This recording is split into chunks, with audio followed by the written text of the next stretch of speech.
বুটের ডাল দিয়ে স্বামী কাবাব তো অনেকেই খেয়েছেন, তবে এরকম মসুরের ডাল দিয়ে জুড়া করা গরুর মাংস অথবা রান্না করে রাখা বেঁচে যাওয়া গরুর মাংসের সাথে এই শর্টকাট রেসিপিটা আপনারা যদি না করে থাকেন কখনো, তাহলে এই রেসিপিটা ফলো করে একবার হলেও বাসায় ট্রাই করবেন। তো আর বেশি কথা বাড়াবো না, চলুন চলে যাই মূল রেসিপিতে। হ্যালো এভরিওয়ান, আসসালামু আলাইকুম, welcome back to my channel Tanzila kitchen house.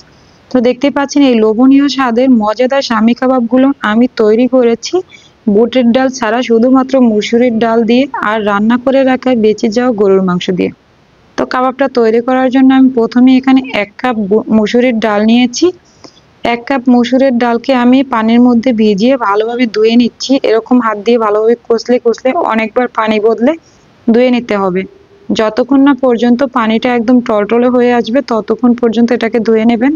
এরকম স্বচ্ছ পরিষ্কার একটা পানি যখন বের হবে তখন এটাকে মেজারমেন্ট কাপের 1 কাপ পরিমাণে ডালের জন্য 1.5 কাপ অথবা 2 কাপ পরিমাণে পানি দিয়ে তারপরে এখানে দিয়ে দিতে হবে কিছুটা রসুন কোয়া। আমি এখানে 6-7টার মতন রসুন কোয়া দিয়েছি লবণ স্বাদ মতো, আর দিয়েছি 1 চা চামচ করে হলুদের গুঁড়া, মরিচের গুঁড়া, ধনিয়ার গুঁড়া, জিরার গুঁড়া।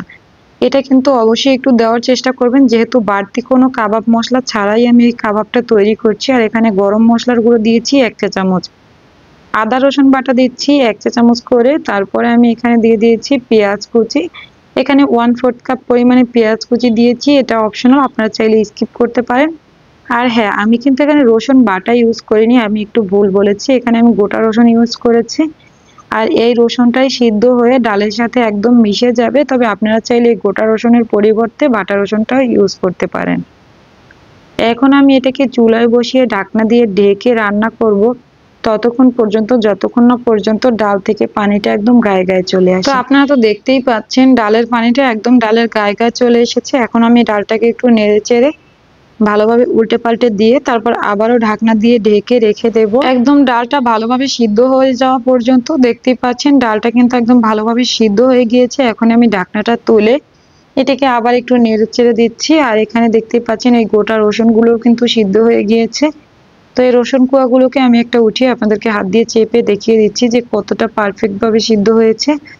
আর এখন ডালটা আমি চুলাটা বন্ধ করে রেখে তারপর এইদিকে আমি কিছু গরুর মাংস নিয়েছি। আমার রান্না করা আগের দিনের বেঁচে যাওয়া সলিড যে গরুর মাংসের পিসগুলো, যেগুলো কেউই খেতে চায় না, তো সেই মাংসের পিসগুলোকে আমি এরকম একটু হাত দিয়ে প্রথমে ছাড়িয়ে নিচ্ছি, তারপর ব্লেন্ডারে ব্লেন্ড করে নেব। দেখতেই পাচ্ছেন এরকমের হয়েছে ব্লেন্ডারে ব্লেন্ড করার পরে। তো দেখতেই পাচ্ছেন এটা কতটা সুন্দর ঝরঝরে হয়েছে। এখন আমি এই মাংসের পিসগুলোকে এই ডালের মধ্যে মিক্স করব। তো এখন আমি আবার চুলাটাকে জ্বালিয়ে দিয়ে তারপর এই মাংসের পিসগুলোকে ডালের মধ্যে দিয়ে তারপর এটাকে ততক্ষণ পর্যন্ত নেড়ে চেড়ে মিক্স করব যতক্ষণ না পর্যন্ত একদম ডালটা শুকিয়ে প্যান থেকে ছেড়ে ছেড়ে আসে। তো বেশ কিছুক্ষণ নেড়ে চেড়ে নিতে হবে। তারপরে যখন ডালের পানিটা একদম শুকিয়ে যাবে, দেখতেই পাচ্ছেন ডালটা কিন্তু প্যান থেকে ছেড়ে ছেড়ে এসেছে।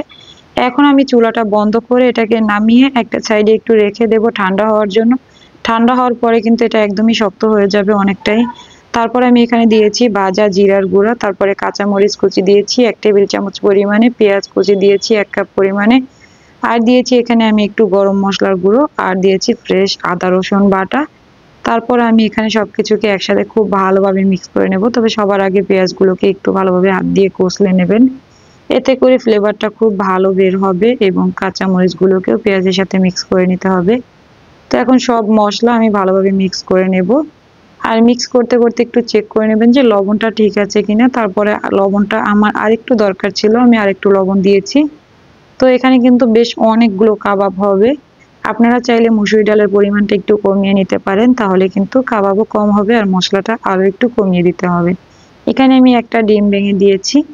আপনাদের যদি কাবাবের পরিমাণ কম বেশি হয়, ডিমের পরিমাণ কিন্তু কম বেশি লাগবে, তবে এরকম যেন একদম আঠালো একটা বাইন্ডিং হয় সেটা কিন্তু অবশ্যই খেয়াল রাখতে হবে। ডিমের পরিমাণটা কিন্তু একদম কম দিলে পরে আপনি ভাজার সময় কাবাবগুলো সব খুলে খুলে যেতে পারে। তো এখন আমি কাবাবটাকে খুব ভালোভাবে মাখিয়ে নিয়ে তারপরে আমি আমার হাতটা ধুয়ে তেল মেখে নিয়েছি, অথবা ঘি মেখে নিতে হবে, আমি ঘি মেখে নিয়েছি। এরপর আমি কাবাবগুলো তৈরি করে নিচ্ছি। দেখতেই পাচ্ছেন কাবাবগুলো এরকম আমি রাউন্ড শেপে তৈরি করছি, আর খেয়াল করতে হবে পাশ থেকে যেন কোনো রকম কোনো ফাটল না থাকে। তো আমার কাবাবগুলো আমি একে একে এভাবে করে সবগুলো তৈরি করে নেব। আর একদিকে আমি তৈরি করে নিচ্ছি আর একদিকে আমি কিছুটা তৈরি করার পরেই তেলে ভেজে নিচ্ছি। তো এভাবে করে কাবাব তৈরি করে কিন্তু আপনারা সংরক্ষণ করেও রাখতে পারবেন। এভাবে করে কাবাব তৈরি করার পরে একটা ছড়ানো প্লেটে যদি আপনারা একটু কাবাবগুলো ফাঁকা ফাঁকা করে রাখেন, যেন একটার গায়ে একটা লেগে না যায়, তাহলে সেটা ফ্রিজে রেখে একদম ফ্রোজেন হয়ে যাওয়ার পর্যন্ত, শক্ত হয়ে যাওয়া পর্যন্ত রেখে দিতে হবে। তারপর একটা এয়ারটাইট বক্সে অথবা জিপলক ব্যাগে রেখে আপনারা অনেক দিন পর্যন্ত এটা সংরক্ষণ করে খেতে পারবেন। যখনই নামিয়ে ভেজে নেবেন, একটু ডিমে চুবিয়ে ভেজে নেবেন, অথবা আপনারা চাইলে এই কাবাবগুলোকে এরকম নর্মাল অবস্থাতে কাবাবের শেপ না দিয়ে তারপর আপনারা রাখতে পারেন বক্সে ভরে। এটা পরে নামিয়ে ডিম মাখিয়ে তারপরে ভেজে নিলেই হবে। তো একে একে কাবাবগুলো আমি সব উল্টে পাল্টে ভেজে নিচ্ছি, দেখতেই পাচ্ছেন।